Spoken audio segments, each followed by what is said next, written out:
हम वही सीन देखते हैं जहाँ पे थॉडर हेनरी को देख के घबरा जाता है।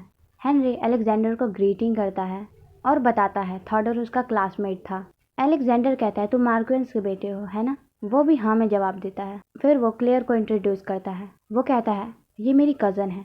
क्लेयर अपना हाथ थॉडर की ओर बढ़ाती है। थॉडर उधर से बिना कुछ कहे चला जाता है। ये देख के अलेक्जेंडर चौंक जाता है। वो क्लेयर का हाथ चूमता है और कहता है नाइस टू मीट यू। मेरे भाई की तबीयत ठीक नहीं है, इसलिए वो इस तरह का एक्ट कर रहा है। किसी और दिन हम अच्छे से मिलेंगे। और वो वहाँ से चला जाता है। यहाँ से हम दूसरा सीन देखते हैं जहाँ पे क्राउन प्रिंस नहा रहे होते हैं।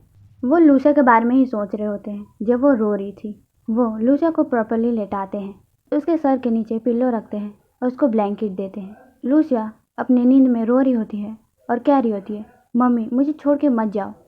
ये सब देख के क्राउन प्रिंस सैड हो रहे होते हैं। वो लूसिया के आंसू पोंछते हैं और उसके लिप्स पे किस करने वाले होते हैं। वो खुद को रोकते हैं और उसके फॉरहेड पे किस करते हैं।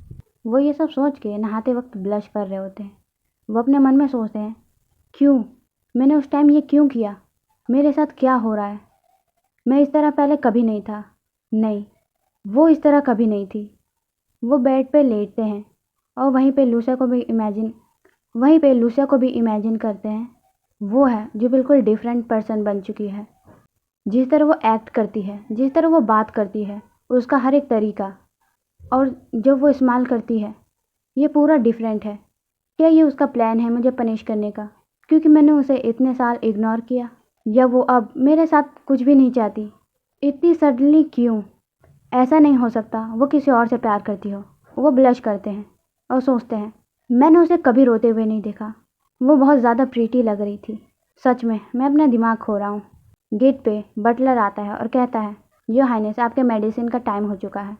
वो कहता है हर्बल बात आपके लिए बहुत यूज़फुल था, अब आप अपनी मेडिसिन लीजिए और सो जाइए, और मैं अनएक्सपेक्टेड गेस्ट को बता दूंगा कि आप उन्हें ग्रीट नहीं कर सकते। क्राउन प्रिंस कहता है गेस्ट? बटलर बताता है वो लेडी आपसे मिलने के लिए बहुत बेचैन थी। क्राउन प्रिंस ये सोच के थोड़ा शॉक हो जाते हैं। वो कहते हैं क्या लेडी लूसिया? तुम्हें उन्हें अंदर आने देना चाहिए था। बटलर कहता है मुझे माफ़ करना मगर वो लेडी लूसिया नहीं थी। लेडी लूसिया सुबह ही चली गई हैं, और वैसे भी आप इस स्टेट में नहीं हैं कि आप किसी से मिल सकें। वो बटलर बताता है जिसका नाम लेडी क्लेयर एस्टेरिया है। क्राउन प्रिंस बोलते हैं ये कौन है? यहाँ से सीन शिफ्ट होता है क्लेयर की तरफ। क्लेयर गार्डन में रहती है और सोच रही होती है यहाँ पे पहली बार मिलना एक बढ़िया स्पॉट है। आज का दिन कितना बढ़िया है, मुझे प्रिंस से मिलने का भी मौका मिलेगा। और मैं लिटिल थॉडर से भी मिली। वो एकदम सेम एक्ट कर रहा है जिस तरह वो नॉवल में था। जल्दी ही वो मेरे पैर के नीचे होगा। स्टोरी में वो क्लेयर की ओर स्ट्रांग अफेक्शन डेवलप कर लेता है। और एलेक्जेंडर वो तो बहुत ज़्यादा जेंटल है। वो मेरे इमेजिनेशन से भी बहुत ज़्यादा हैंडसम और टॉल है। लेकिन ये सैड की बात है कि वो जल्दी ही मर जाता है। यहाँ से सीन दोनों ब्रदर के ऊपर शिफ्ट होता है। एलेक्जेंडर थॉडर को रोकता है और कहता है वहाँ पे क्या था। थॉडर को बहुत ज़्यादा दर्द हो रहा होता है कि वो खड़े होने की कंडीशन में भी नहीं रहता है। एलेक्जेंडर थॉडर के कंधे पे हाथ रखता है और कहता है तुम ऐसा नहीं कर सकते। तुम वहाँ से ऐसे कैसे चले गए? मैं तुम्हारा इस तरह का एरोगेंस और नहीं सह सकता। तुम अब बच्चे नहीं हो, तुम ड्यूक के बेटे हो, तो उसी तरह एक्ट करो।